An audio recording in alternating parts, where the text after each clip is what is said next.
Ya Allah, jadikan anakku beruntung dunia akhirat. Lembutkan hatinya, muliakan akhlaknya, istiqomahkan dia di jalan yang Engkau ridhoi, dan jadikan dia penyejuk hati dan kebanggaan kami. Amin. Tidak banyak yang kupinta di usiaku saat ini. Aku tidak lagi mengejar hal-hal yang terlalu tinggi. Aku hanya ingin hidup tenang, badan sehat, hati damai, dan usaha yang dijalani bisa dilancarkan. Cukuplah sederhana, tapi bahagia, tanpa harus membandingkan diri dengan orang lain. Jika kamu belajar agama, belajarlah tentang memanusiakan manusia juga.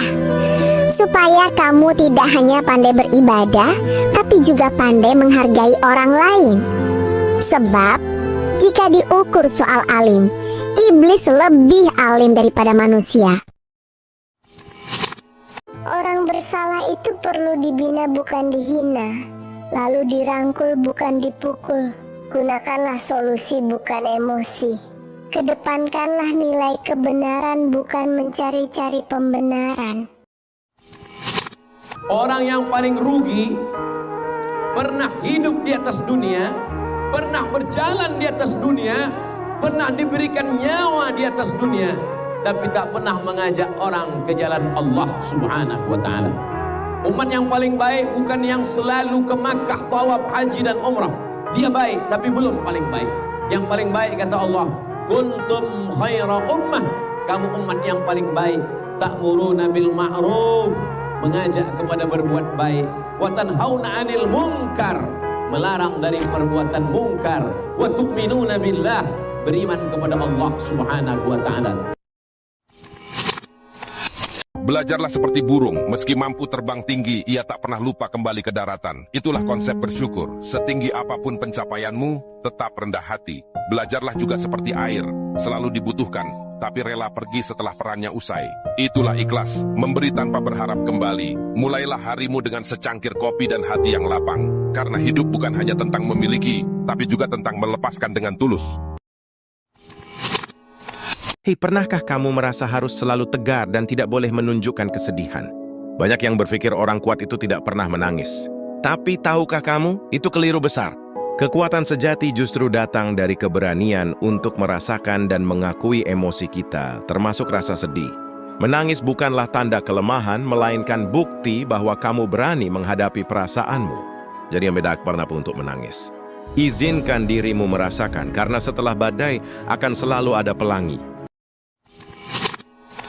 Terkadang kita terlalu sibuk mencari kebahagiaan di tempat yang jauh, padahal ia ada di sekitar kita. Bahagia itu sederhana loh, seperti menikmati secangkir kopi di pagi hari, tertawa lepas bersama teman, atau sekadar mensyukuri napas yang masih kita miliki hari ini. Jangan biarkan ekspektasi yang rumit merampas kebahagiaan kecilmu. Yuk, mulai sekarang, coba temukan kebahagiaan dalam hal-hal sederhana di sekitarmu. Hidup ini terlalu indah untuk dibuat pusing. Hei, kamu tahu nggak? Kadang kita terlalu fokus pada hasil akhir yang besar, sampai lupa kalau perjalanan itu dimulai dari satu langkah kecil. Jangan pernah meremehkan setiap usaha kecil yang kamu lakukan hari ini, ya. Menyelesaikan satu tugas, belajar satu halaman, atau bahkan sekadar membereskan tempat tidur, semua itu adalah kemenangan kecil yang membentuk kesuksesan besar di masa depan. Ingat, setiap langkah kecil itu berarti. Pernah nggak sih kamu merasa mimpimu itu terlalu tinggi? Merasa lelah dan ingin menyerah saja? Hei, itu wajar kok. Tapi ingat, setiap langkah kecil yang kamu ambil hari ini adalah bagian dari perjalanan besar menuju impianmu. Jangan biarkan suara-suara negatif menghentikan langkahmu. Teruslah bergerak maju sekecil apapun progresnya.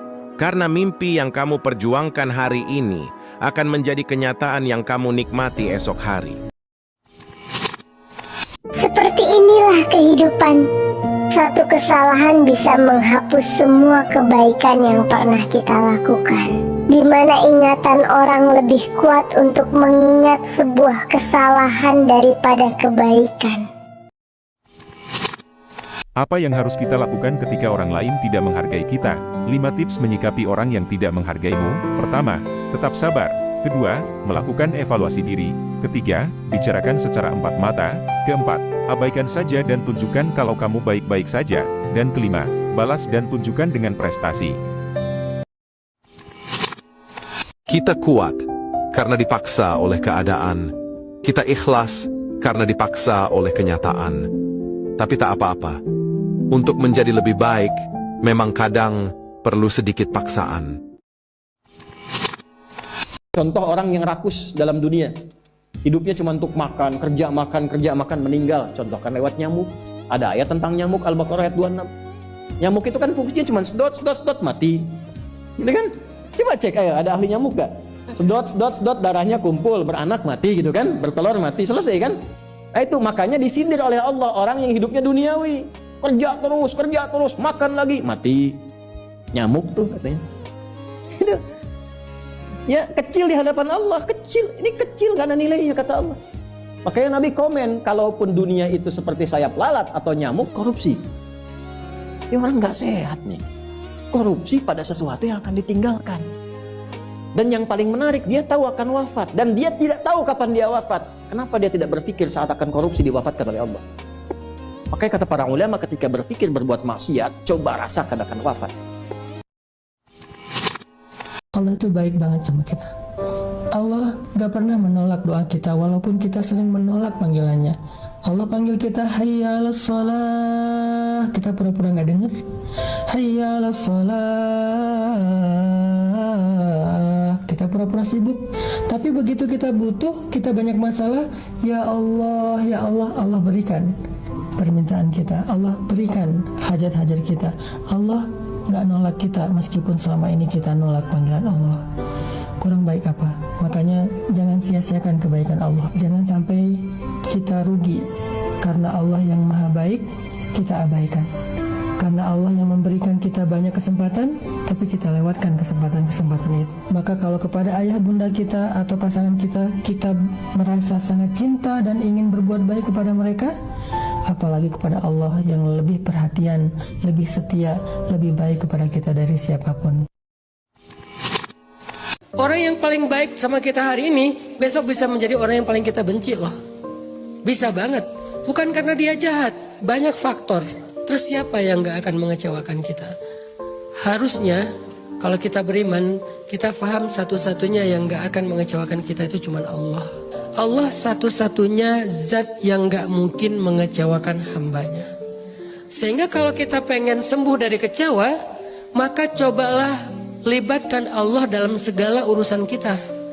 Jangan cuman berakad dengan manusia, berharap kepada manusia, karena kalau dia udah mengecewakan kita, setidaknya kita tuh masih punya satu harapan yang lain selain dia. Berharap kepada Allah. Jadi harus ada ruang Allah di dalam segala urusan kita. Semakin besar ruang Allahnya di dalam hati kita, di dalam pikiran kita, di dalam urusan kita, di dalam akad ataupun transaksi kita, semakin mudah kita mengobati. Syarat pertama bahagia itu ternyata bukan materi dunia, bukan uang, bukan kedudukan, bukan kemewahan. Quran surah kedua Al-Baqarah di akhir ayat 189. Wattaqullaha la'allakum tuflihun. Tingkatkan takwamu kepada Allah supaya engkau cepat bahagia. Bilal itu uangnya lebih sedikit dibandingkan dengan Sayyidina Utsman bin Affan, tapi bahagia. Bayangkan Bilal cuma azan, tiap hari azan, Allahu Akbar, tapi hidupnya bahagia. Semua yang kita alami itu, kata Allah, sudah tercatat sebelum itu terwujud. Inna dzalika 'ala Allahi yasir. Sungguh bagi Allah mudah untuk mengatur itu semua. Kenapa harus Anda yang mengalami? Kenapa bukan orang lain? Ya. Kadang-kadang ada juga yang berkata begini, ya Allah, kenapa harus saya? Ya, kenapa bukan yang lain? Kenapa harus memalingkan ujian Anda pada orang? Justru kita yang terpilih. Alhamdulillah, Allah percaya dengan kita, diberikan ujian kepada kita. Maka jika yang dialami pertama adalah apa yang disebut orang dengan kegagalan, gagal nih, gagal A, gagal B, likaila ta'sau 'ala ma fatakum, supaya dengan itu kita terhibur, tidak banyak kemudian bersedih hati, tidak banyak kemudian merasa gelisah, sedih dengan apa yang nggak bisa kita raih. Ya, tidak banyak memvonis diri. Jangan vonis diri, kata Allah. Saya yang tetapkan kok. Ada hikmahnya. Tugas kita itu menjalani, tenang dulu, cari hikmahnya apa ini. Marahlah sama diri lu sendiri. Marah sama diri lu sendiri. Kenapa lu main game di saat lu masih miskin? Marah sama diri lu sendiri. Kenapa yang lu nggak pikirin tuh gimana caranya angkat derajat orang tua lu? Marah sama diri lu sendiri. Kok gue nggak bisa bantu nyokap gue ya? Dia udah tua masih harus kerja. Kok gue nggak bisa bantu dia? Marah sama diri lu sendiri. Saya pernah membandingkan diri saya dengan orang lain.